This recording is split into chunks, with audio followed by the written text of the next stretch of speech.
What was your turning point or your epiphany? My epiphany. I can't spell it. I just know what it means. Right. So what happened? Yeah, man. We jumped in a stolen car, and my man that was driving was like, "If we get pulled over, I'm jumping out." It was it for me right there. I said, "Let me out right now." Cause that let me know everybody for themselves. Right, exactly. So now I'm thinking like, if everybody for themselves anyway, then I'm going for myself right now. I'm not gonna wait until we all get locked up and then start turning on each other because we did something together. Gotcha. Now I'm noticing that we are out here for ourselves. So I'm like, all right, cool. I mean, he straight said it, yo, when we get pulled over, I'm jumping out. Not if, but when. When, like he already know. So I'm in the back seat, I'm like, yeah, I'm good.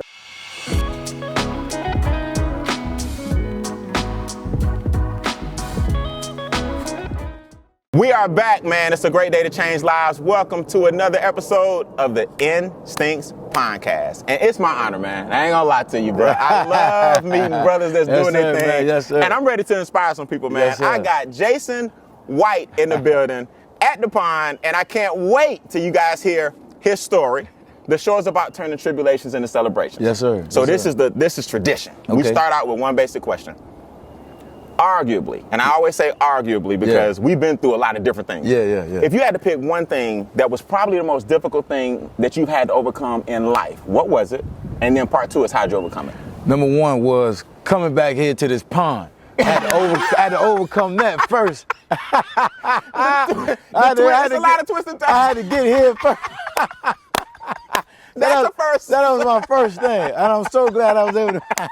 But we did it. We did it. Nah, man, let me stop playing around, man. No one appreciates it. It's beautiful out here. I love it, man. It's lovely, man. One of the first things I had to overcome for real, man, was just getting out my own environment. My environment was toxic, but I didn't know my environment was toxic until I got out of it, right? So I always tell people I was in two different spots. I never grew up in the hood. I didn't grow up in the hood. I grew up down the street from the hood. So I walked down there and got into trouble. So when I walked out of it, I was like, yo, this environment is toxic, but I'm enjoying it. Like, I love the toxicity of it all. Yeah. Like, I like the chaos, all that stuff. All of that. So that was my biggest, I had to get out of that. Once I realized that, okay, this ain't the path, this ain't it, I had to overcome getting out of that, and it took a while. Now, Jason, that's a great point. Yeah. What did we always have a tipping point or an epiphany? Yeah. Where we love it, because I grew up on both sides of the tracks too. Okay. Nice basement, full brick, mother and father. I just learned what epiphany meant 2 weeks ago too. Okay, But all right. Go ahead though. I grew up just like you, both sides of the tracks, and then I had an epiphany. Yeah. And that epiphany, or that tipping point, or that awakening moment was simple. One of my friends got shot in the chest. And he didn't die. But I never forget, man, he was so callous about it. He was like, it stung a little bit. I never forget this. He did just like this. Oh, wow. I was like, really wait a brushed minute. it off. Yeah, he brushed it off. And I couldn't believe, to a young person, it would have been like, if I was dumb, oh, so bullets don't hurt nobody. Yeah. I said, wait a minute. We to the point now where bullets just become part of our norm. Yeah. And that's when I started realizing I have to do something different. What was your turning point or your epiphany? My epiphany. I can't spell it. I just know what it means. Right. So what happened? Yeah, man. We jumped in a stolen car, and my man that was driving was like, "If we get pulled over, I'm jumping out." It was it for me right there. I said, "Let me out right now." Cause that let me know everybody for themselves. Right, exactly. So now I'm thinking like, if everybody for themselves anyway, then I'm going for myself right now. I'm not gonna wait until we all get locked up and then start turning on each other because we did something together. Gotcha. Now I'm noticing that we are out here for ourselves. So I'm like, all right, cool. I mean, he straight said it, yo, when we get pulled over, I'm jumping out. Not if, but when. When, like he already knew. So I'm in the back seat, I'm like, yeah, I'm good. This ain't for me. Wow. I was probably like, 18. Really? Yeah. Jason, let me ask you this. I asked a lot of brothers this. Why do you think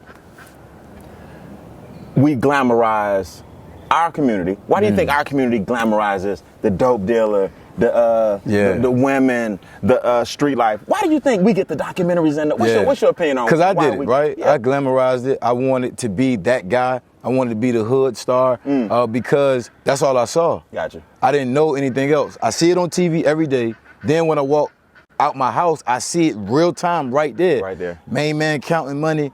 Main man, like you said, got the different women. because he got the cars. So now I'm equating, I have to do what he doing to get the women to get the cars. Gotcha. So now that all imputes in my mind, and then I see it on TV too, I'm like, this got to be the way. Wow. I don't know no different, so I'm going to, look up to him, and he gonna be my role model until I figure out different. So when you figure out different, meaning, like when I visited my cousin in North Carolina, I was like, oh, you don't know who such and such rappers are? You don't want to go ahead and hustle like this? He's like, no, I don't want to do that. So I'm watching what he doing on TV, and then I'm seeing when he go outside, he don't see what I see. Right. So his role model is Obama before Obama. Mine is Jerry the dope dealer, because that's all I see. I think that's why we quickly say, all right, this is going to be my role model. Right. So you saw somebody different, looking up to other people, and look how he was living, and said, wait a minute, the way I'm going can't be the only way. Yeah. It still was confusing to me, because then when I left North Carolina, I go back to my environment. And it's there strong. And it's stronger. Yeah. It's a stronger hold on me. So I'm like, all right, I'd rather do this. It looked like quick money. It's easy. All he doing is standing there, and everybody walking up to him. I'm like, I can do that. Right. It ain't hard. Man, that's great. You know what? I want to backtrack real quick. Yeah. You said you realized when he was like, if we get pulled over, I'm running. You realize instantly this is a every man for himself attitude, right? Talk to the kids real quick that may see this, man, about the no snitching policy. Because they got it twisted, man. That's crazy. No snitching used to mean one thing. Yep. And I want to get my opinion because it's about you. But now it's become something else. These young kids don't understand. No snitching by definition is not what a lot of them think it is. But you knew right then that this is a every man for himself type thing. Talk to these kids about how they view this whole no snitching. So the crazy thing is, when we all doing a dirty deed together, right? At that moment, it's like, hey, if we get in trouble, we gonna hold tight. Everybody gonna be closed mouth. But then they get you in that room by yourself, and they telling you looking at 5 to 10. Man, you gotta be looking at 5 to 10. Some of these guys, you looking at 12 months, and they like, hey, yo, I ain't doing that. Yep. It was his idea. It was woo. And it's like, for real. So when you talk about, when you hear the clause no snitching, that instantly means you're doing something wrong. That's the first thing. I know it. You're doing wrong, and you need to go ahead on and remove yourself from that situation as possible as you can, as far removed as you can. Right. Because they gonna tell. Yeah. They can hold up the hood mentality until you get your hands behind your back and they close that door and you in there by yourself. Right. After that, everybody get back to their senses. They remember them going to church. They remember them mama putting them on punishment. Everybody come back to life. Everybody. Wait. Fact. Right. So here's my thing. This is my thing too. Yes, sir. The kids these days, and I want to talk about what you're doing now. The kids these days, they'll see a crime, like for example, against a young lady or a child, and they think no snitching. I'm like, no, bro. The no snitching clause, it was written street code for we doing something together. Right, yeah. We know we wrong. We get popped, keep your mouth shut. Not if a young lady get raped, you don't tell. That's you know crazy. what I mean? That's the part that kills me. Because then too, it's a fear behind it. It's a stigma behind it. So if the rape or the robbery or the shooting happens in the hood, and you saw who did it, the fear behind it is they coming out to me next. After me. Absolutely. But it need to be opposite. It need to be get them off the street so it don't have a chance to happen to me. But they don't look at it like that. They don't look at it that way. They look at it that way. Absolutely. Get them out of here so it don't happen to me. Yeah. Absolutely. Or my chances is less because that dude that just ain't screwed on tight is out of here. We're cleaning it up. Yeah. So man, let's fast forward and then we're gonna work backwards. What are you doing now, man? I'm super proud to be with you, man. A 7-figure earner. Yeah. What are you marketing or selling that can help people? So to be honest with you, man, I really don't sell anything. Okay. I just talk to people about the possibilities of what I'm doing and how I can help them out. So I do government contracting where I get the government contracts and I subcontract them out. I don't do the work. I don't see the work. I don't touch the work. I don't see the workers doing the work. I don't see what the building is at. I don't see any of that because the federal government made it possible for a small business to be a bridge, to be a connector, to subcontract out to a company that's already doing that type of work in business. Nice. Okay, Yes, so sir. are we talking about like I know some of the certifications, 8A, or 8A type of certification, Yep. or minority. Oh, or, I love this question. Yeah, Let's get into it. Yeah. We ain't talking about no certifications. Okay, good. None. If I can teach an individual like myself, I always talk about myself. Myself in 2008. If I can teach a 2008 Jason White how to do government contracting who has no knowledge, barely graduated high school, and I can teach him or her or somebody with that type of mindset how to obtain government contracts without those certifications, what's going to happen when you actually get those certifications? Now you know the process and you know how to leverage your certification and your status. Bro, So we do it without it. Okay, no, we about to get into this. Okay, good. Oh, you done set up and everything. Bro, I got to set up for a minute. Let me throw a card before you drop a bar. Look, let me tell you why. Yes, sir. Somebody told me many years ago about 8A. Yep. Brian, the way you speak, you need to get your 8A certification, and then right up under 8A is like, I forgot the name of it, but it's like a DB, not doing business as, but there's another acronym and then Yes, another it acronym. is. Yep. So I didn't qualify for 8A. Okay. Right? At the time, I don't think my corporation was big enough back then. This is about 8 years ago. And they gave me a polite no. It was like, no problem. I didn't really know what it was all about anyway. Yeah. But here's what I heard. A young lady said, Brian, I want you to retry. Mm-hmm. The government has the largest purse on the planet. That's true.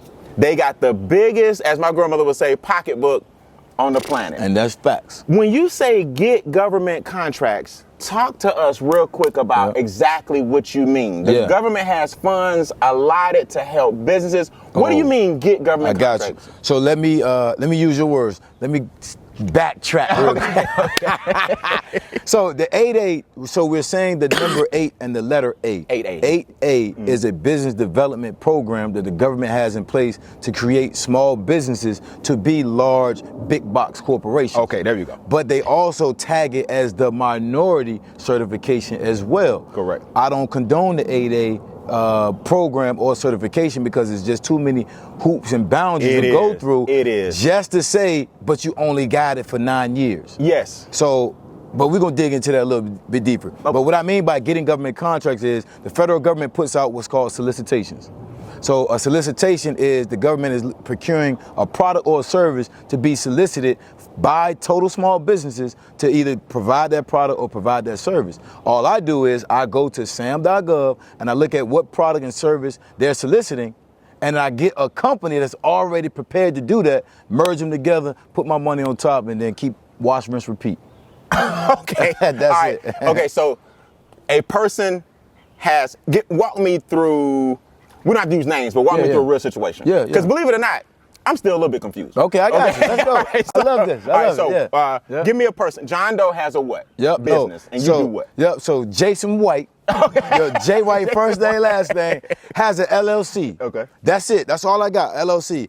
I don't already have products. I don't already have a service. I don't have any employees. I just have an LLC. I register my LLC into the database, sam.gov, to be an approved contractor to bid on federal government contracts. Once I'm approved, I can bid on anything out there. The federal government knows that, and we all know this, like you just said, they got the biggest pocketbook ever, right? Right. But they know people are starting to do business with them for the first time. Right? Okay. So because that, they don't have any past performance, or they don't have a huge network, or they might even have the products and services readily available. Right. But guess who do? All these other companies out there that's on Google that have them. So as I am a approved vendor and your company isn't, I can go on the website and approve and bid on contracts. And once I win, have you do the work for my contract. So you basically connect the business owner to the government's pocketbook. Talk to me. That's it. That's it. you can't be confused now. That deserves a bar. I got it. Yes, sir. Okay, so as long as I have my registered LLC, Yep. you know where to go. Well, it's public information, sam.gov, but you help the person bridge the gap to the government's pocketbook. But you as a small business owner, or as a business owner period, whether it's small or whatever, you might not have the bandwidth or the capacity to look for these government contracts. Correct. And or you might not even have the knowledge on where to even start. But I do. Got you. So we gonna connect. You want to do landscaping or IT services or security or construction or digital content, that's what you do? Great, there's a federal government contract for it. I'm gonna win it and we're gonna work together. hey. Yeah, but the you gonna show's do the over. work. But you gonna do the work. Let's go talk. The show's over. I want to find out how much is it. Okay, so let's talk about how you got to this point. Yeah. Like, how'd you learn this stuff? Like, how do you Yeah. go from the streets Yeah. to getting out that car? Yeah. Walk me through how you. We need one more epiphany. Man, I got you. What's your epiphany on I can do this? Yeah, man. So I did 10 years in the Coast Guard. Oh, wow. Yep. So I did 10 years in the Coast Guard. That was part of me getting out that car. I followed my homeboy. He like, yo, I'm going to the Coast Guard. Cool. I don't know how to swim, but whatever. Let's do it. You know what I mean? Let's figure this out. So, but I did 2 years in the brig, and that's military jail. Yeah. Because I just did 2 years in the brig, right? Wow. Yep. So after I got released, I just couldn't find a job. I had the wars me moments. I'm like, all right, let me just go back to what I know, but I need to get me a job. So I got a job at the gas station. I'm chilling. I'm good. I'm real Now, content. when you say go back to what I know, did you go back to the streets? Kind of, sort of. Kinda, sorta, okay. One foot in, Not one deep. foot out. Yeah. You know, double dutch. I mean, I got what you need, but nah, stay away from me. You're right? It was like that. So I'm at the gas station. I'm chilling. I'm good. I'm literally a gas station attendant, and I'm actually happy. Wow. Coming from doing 2 years in military jail, and now I'm released, I'm actually good. I'm like, yo, that's cool for me right here. I'm Nice. straight. Yeah. But my homeboy came up to the gas station one night and was like, yo, I'm gonna get a government contract with trucking. I said, what's that? And I went down the rabbit hole right after that. He ain't helped me out because that same night he got locked up. Really? Yeah, so he couldn't help me. Yeah, same night. Same night, got locked up, So did he 5 was on years. his way. Really? Yeah, so he was double dutching too? he was done. Nah, he was actually done. But Something old. 2 weeks ago, last year, month before that, you can't erase your past. Yeah. And if you did it, you did it. So It caught up with him. yeah, 100%. Oh man, he was on the way on the right path. Yeah, he was. Yeah. Yep. Is he out now? Yeah. Did he get back on track? That's my dog. Nice. He got 17 contracts right now. My man. Yes, sir. My man. That's good, man. Yeah. He didn't let that stop him. Of course not, Yeah, man. that's what the show is about. Yep, yep. So how did you, so what was the point where you were like, all right, so you start getting your feet wet. Yep. He introduced you to it. He did. Did you have a major client or a major contract that made you go, now I can do this? Yeah. Like we all have first we start, Yeah. but then we ramp up. Like Yeah. what does the ramp up look like for you? When I just won my first one. So I started in 2008, but I didn't win my first contract until 2011. It took me 3 years. Oh, wow. No guidance. I had YouTube University. YouTube University was trash. So I was on a rabbit hole. So I had no guidance. Yeah, no Amazing. guidance, no mentorship, no nothing. But my IQ level was high. Nice. That's not how smart I am. That's my I quit level. There you go. I don't want to quit. If I started, I got to finish it, right? Nice. I got to see it through. So when I won my first contract, that was I got it now. I cracked the code. It's over. And my first one was for grease traps, cleaning grease traps. Not me. I got a company cleaning grease traps, and I won it for the overall value of the contract was $325,000. But because that was my first one, I was only getting $125 a month. Oh, so you learned quick. You feel me? Yeah, I gotta yeah. learn. I'm like, I'm happy. I'm excited. Actually, I cried. That it worked. That it worked. Right. I got it. I cried. I'm excited. This is a new path for me. This is gonna have me reach another financial trajectory. Obviously, back then, hindsight is 2020. I didn't know how big it was gonna get for my life. Gotcha. But I just knew I can do this and work at the gas station. That was my mindset. Yeah. But when I won that second one, 2 months later, that was $7,000 a month profit for me. Peace out, gas station. I'm out of here. I ain't coming back. I ain't coming back.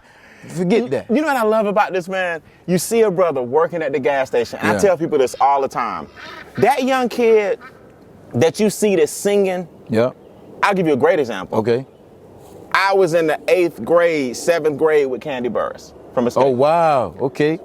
Brother, sister, rode the bus together. You would just hear Candy just humming, singing. Yeah. We get older, life happens. The next time I see her, Yeah. Jermaine, Superstar. superstar. Yeah. And now now Grammy Award winning For superstar. sure. For sure. Yeah. I'm playing basketball in my same hood. It's a little chubby kid. We used to push around, not bully. We used to Yeah, mess with him yeah, a little bit. yeah. His name now is Keenan Thompson. Oh, wow. Saturday Night Live. Oh, wow. Grew up the street. 3 streets from me. Yeah. My mom and dad, his mom and dad. That's crazy. Close. Keenan Thompson. I got a million stories Yeah. of friends that I grew up with. Yeah. You see that gas station Yeah. attendant, and it's a great story. Yeah. Stop judging that man. Yeah, yeah, Stop yeah. judging that young lady. Yeah. You never know. That's my whole thing is be nice to everybody. Yeah, yeah. Until they prove otherwise. Yeah. Because you never know how that person Yeah. can touch your life. You know I was getting judged. Yeah. Jay, why you here? Just come over. Woo, woo. Like, stuff ain't bother me. I'm like, man, I'm good, man. I'm actually happy. I'm actually gonna get more hours. You're gonna see me tomorrow too. I'm here today, you're gonna see me tomorrow. Matter of fact, you're gonna see me this weekend. You getting gas? What you getting? Like, come on, you hold my line. Like, stuff like that. Yeah, right. Stuff like that never really bothered me. Right. Because I do march to the beat of my own drum. Absolutely. It's not a thing for me to have self-reflection and say, why are you working at the gas station? You got so much more. Most people don't understand what they have now or appreciate what they have now, so they can't even envision them having more. So I'm like, yo, I'm good here. I'm appreciating what I have here. I'm gonna be the best gas station attendant, and I don't care what nobody say. My mindset is always to be the best. If I ain't gonna be the best right now, what am I doing it for? Even if I'm just passing through something, right? Right. I'm still gonna be the best at that, because after I'm done, it's gonna be like, all right, I was good at it. So I always, my mentality always is to don't worry about what they saying. You could be doing so much more. Why are you doing this? I'm doing this because I want to be the best right now. Nice. And I'll figure out something else later. So no mentor, no, how did you get so rooted in personal growth and self-development? Like, cause I can tell, like what was it books? Was it a course? Let's go one more epiphany. Let's go, man, let's go. How did you get so rooted in personal growth? When did you realize that was a staple? This is crazy. So I didn't start doing personal development probably until like 2016, 2017. Really? Yeah, so I don't like to read a lot of books. I watch movies, but I like to let life actually teach me, to be honest with you. So when I'm going through a phase in my life, or I'm trying to think differently, I kind of just look at the people that are doing things differently. I use them as real life examples. So let's just say, for instance, you were my OG. Right? I'm not gonna read a book about somebody else. I'm gonna just start to study you a little bit. Gotcha. Oh, you doing that now? Okay, cool. Well, why are you doing that? Now I'm picking your brain, and now that's changing my mindset for me. Love it. But then when I started to do personal development, obviously I've always been a good person, right? Right. Like, meaning like, if you walking in front of me and you drop your wallet, hey, excuse me, sir, you drop your wallet. Absolutely. I'm a good person like that. Period. But doing personal development helped me to unlock some other characteristics that I didn't even know I had, which is good, right? Me actually caring about somebody else next level. Love it. And that's what I'm doing right now with my students too. Love it, Yeah. love it. Real quick, you don't have to talk about it if you don't want to in regards to what happened, but how did those 2 years in Leavenworth, is it Leavenworth? Is that the military prison? That's it. What did that do for you? So the first year, it was all hate. I'm mad at myself. I'm mad at them for bringing me back here. I'm mad at you for bringing my food and it's cold. I'm mad at you for not bringing, I'm mad. I'm just mad at everybody, right? So I had real anger issues. The second year, it was like, all right, Jay, just be mad at yourself. You know what I'm saying? Go ahead and punch yourself, man. Like, you mad at yourself right now. That makes sense. So I started to stop being mad, get rid of those emotions, and just start to think about, okay, when I get home, what's gonna be different? Like, how am I gonna treat people differently? Am I gonna do the same thing? Am I gonna be a better person? Am I still gonna say, all right, look, if somebody threatened me, am I gonna use my force, or I'm gonna use my words? Yeah. So I had to think about it a little different. So that was the change for me. Nice, man. I love it. Yeah. You got a lot of time to think. You ain't doing nothing else. You ain't doing jack up, but they working you, they breaking your back down, and then when you get to your room, you just gotta think. Does military prison have you gotta go through court the same way and everything? It's exactly the same. You get probably tougher. Yeah, you get court-martialed, and you're standing there. In military, you don't have any say-so. At least out here, if you get caught up in something, they're gonna give you the opportunity to have a say-so. Innocent till proven guilty. Yeah. Not quote unquote. Man, no, you did it. Hey, this is what it is. Really? And swift too. Do you have an attorney? Oh, I saw A Few Good Men, one of my favorite movies. But you have an attorney and everything? It's the same way? Yeah, mine wasn't that bad. Right. I didn't get I went way up there. But so you get to appoint your representative. Okay. And I had a lieutenant, and they just said, yeah, he did it. Let's go. It was like that. Man, you know most people, I'm assuming, dishonorable discharge or whatever? No, I got honorable discharge. I did. Okay, I was going to say, because a lot of people get a dishonorable discharge or whatever kind of discharge, and it just bears them. No, I got an honorable. Did you know at the time when you got out, did you know right then, or did it take you some time to realize that this wasn't going to hurt you? So I didn't even care. You didn't care? I was just like, okay, my military career is over. I'm just done. I didn't know if it was gonna hurt or help me in any way, because I just wasn't gonna mention to anybody that I was in the military and when I did applications and stuff like that, they'd say, "Are you in the military? Were you?" I just wouldn't answer it. You know, so I didn't even care what was gonna help or hurt me at all. Got you. Okay. Yeah. Well, let's talk about. Before we go. Give me 2 success stories. You got 2 clients or 2 proteges that actually. I want to be your third. Man, so listen, peep game, man. I got a 22-year-old from his second proposal that he submitted, won a $2.4 million contract. I said, bruh, at 22, you know what I was doing? What? I was digging ditches. Right. At 22 years old, and you winning $1 million contracts. What was his business? None. That's what I'm saying. Like this. Okay, I'm gonna break it down for you again. Okay, I'm gonna have you have this epiphany. wait. You gonna have this epiphany with me. Wait, Jason. Yeah. He got a contract. He has to provide a service, right? You're right. That he don't have to have. At the time. There's a company that's already formulated to provide that service on that young man's contract. Yes. That's good. There you go. That's an epiphany right there. That's an epiphany right there. Okay, got you. Now, okay, got you. Okay, I got you. All right, give me another example. Somebody, that you. So you were able to bridge the two with him. I mean, his company and the government. I was able to teach him the process. I was able to help him understand the process, and he did it on his own. See, I'm learning that the way I teach people, they're ready to digest the information, right, and then more importantly, execute it. So I ain't doing nothing for nobody, but telling you how to do it, how I'm still currently doing it, because my company is still currently winning contracts. This year already, we already won 4. We already been awarded 4 contracts. So now I'm just giving you real-time information. You just got to execute it. So do I pay you first, or you get a percentage of the contract? I don't want no percentage of none of your contracts. You just get paid up front. That's it. That's it. I'm gonna teach you. Boom, you're gonna pay for that, and then go off and do your thing. Where do they find you? How do they get in touch with you? Yeah. What's the Instagram handle or whatever, right? The website. If you talk to me on IG, I'm gonna talk back to you. It's at @IamJasonWhite_. At @IamJasonWhite_. That's my IG. And then the website is thefederalcode.com. CODE. Thefederalcode.com. Is there any way we could give some kind of coupon that they saw you here? Yeah, man. We can? What Can you they use wanna the do? word instincts? Yeah, let's do it. Okay, let's so do it. we'll work it out later because I want to catch you up guard. All right. But the word instincts, Yeah. if you see this and you type in coupon instincts, then that way he'll know that you saw the Pondcast and we'll do something special. Yeah. Is that cool? Absolutely. Hey, man. Yes, sir. Yes, sir. Hey, before we go, Yeah. we always ask everybody one question. All right. And I've learned to say this, other than the lion. Hopefully there ain't no big word in this question, man. You Because I'm about to say what that means. But go ahead. You can't pick the lion. Okay, cool. This is the Instincts Podcast. What one animal, if you had to pick any animal, any insect, any reptile, any bird, do you feel like you relate to the most and why? Oh, man. This is a good question. I just got to pick one. Just pick one animal that you may have seen. What animal speaks to you? Yeah. If I'm quickly thinking about it, I like the ants, but I'm not going to say the ant. I'm going to say the gazelle. Okay, why? The gazelle move lightning speed, lightning fast like that, right? And they look like they sweet and innocent, but they all about their business. You roll up on them if you want to. A gazelle? Watch what happens. Roll up on a gazelle if you want to.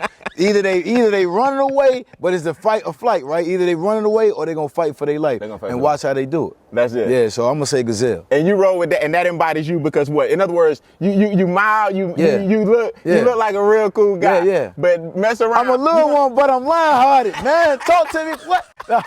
Now you say I can't use the line, but nah, it's like that, right? I'm cool. I like to smile all the time, but I work at a fast pace. But if you test me, I'm serious. But I ain't even talking about testing me like that. That's true, yeah. I'm talking about testing me, my business knowledge. Exactly. I come into meetings like this, and obviously you get judged, right? Yeah, But when I sit down and I get to talking my talk, everybody got to listen because I know what I'm talking about, and my track record is proven. I love that, Yes, man. sir. It's nothing better than walking into a room, being underestimated, and then people realize, like, wait a minute, that's such and such. Yeah. I like that. It's and something then when you walk out, everybody trying to ask you questions. Oh, can we do business later? Nah, I'm good. Before you knew who I was, you didn't want to do anything. Man. Hey, this is Jason White at Jason White _. Yes, sir. At Jason White _. Hey, we're gonna do business, man. So I also understand you about to launch a podcast. Yeah, man. Listen, right, a podcast. I can't do a Pondcast. I got to do a podcast. But I definitely want you on the show, man. It's going to be called More Than the Federal Code, and I need more individuals like yourself. And we're gonna really sit down and chop it up and like you dive deep deep into my backstory, we're gonna dive deep into everything. Oh, It's gonna wow. be amazing, yeah. So what type of guests, what kind of guests can we expect? Everybody. Everybody. Yeah, everybody, man. It's gonna be amazing. Because you gotta think about it. My personality and my intake on how I look, I don't think about things this way. I think about it like this. Right. And it's gonna come out on the show, man. So I definitely love to have you as a guest. And give me the name of it one more time. More than the federal code. I will be there more than the federal code. Yeah. I'm excited, man. And nothing better than brothers cross promoting their Yes, brands sir. and making Yes, it sir. happen. Yes, All sir. right. More Appreciate than the it. federal code. Look forward to that. Yes, sir. All right, good.